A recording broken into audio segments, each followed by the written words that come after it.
hambanya yang paling baik amalnya? Ujian Allah bagi manusia menjelaskan bagaimana Allah SWT menguji manusia dengan kesulitan agar Allah mengetahui dengan jelas siapa di antara hambanya yang paling baik amalnya. Allah SWT adalah yang maha tinggi dan pencipta alam semesta.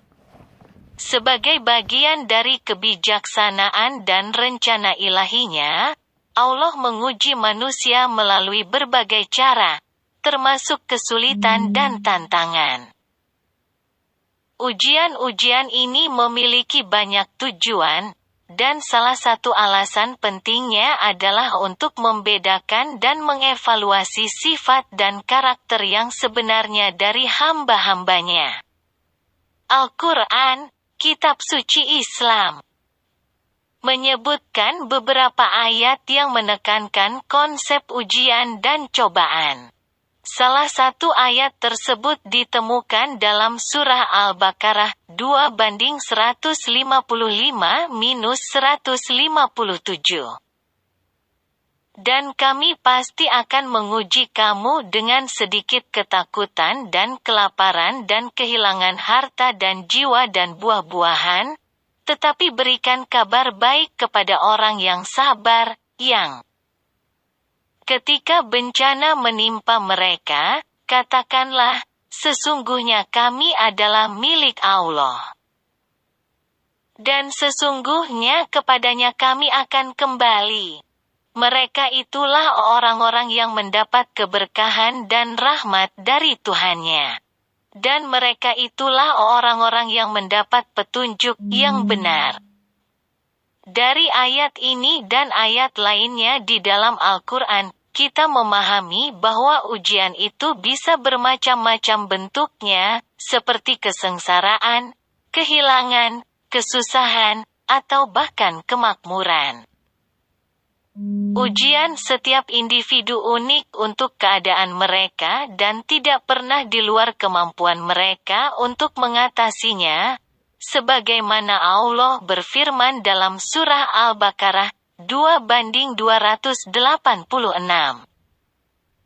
Allah tidak membebani suatu jiwa melebihi kemampuannya.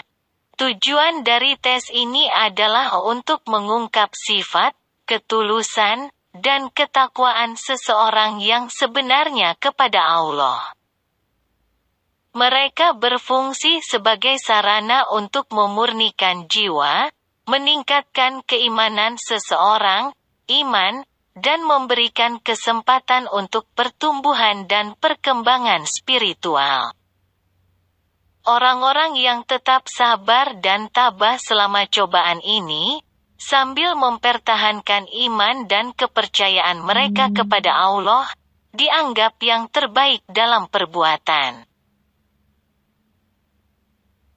Pengabdian mereka yang tulus dan komitmen yang tak tergoyahkan kepada Allah, meskipun menghadapi kesulitan, menunjukkan kekuatan iman mereka. Orang-orang seperti itu dijanjikan berkah dan rahmat dari Allah. Penting untuk dicatat bahwa lulus atau gagal ujian dalam pengertian duniawi tidak serta-merta menentukan keberhasilan atau kegagalan seseorang di sisi Allah. Yang paling penting adalah ketulusan, niat, dan cara mereka menanggapi tantangan yang dihadapi. Sekalipun seseorang menghadapi kesulitan, tetapi mereka tetap sabar dan teguh dalam Islam adalah pengingat bagi orang beriman untuk mengandalkan Allah, bersabar, dan mencari bimbingan dan dukungannya selama masa-masa sulit. Mengetahui bahwa Dia mengetahui perjuangan mereka dan akan membalas mereka sesuai dengan iman dan perbuatan mereka.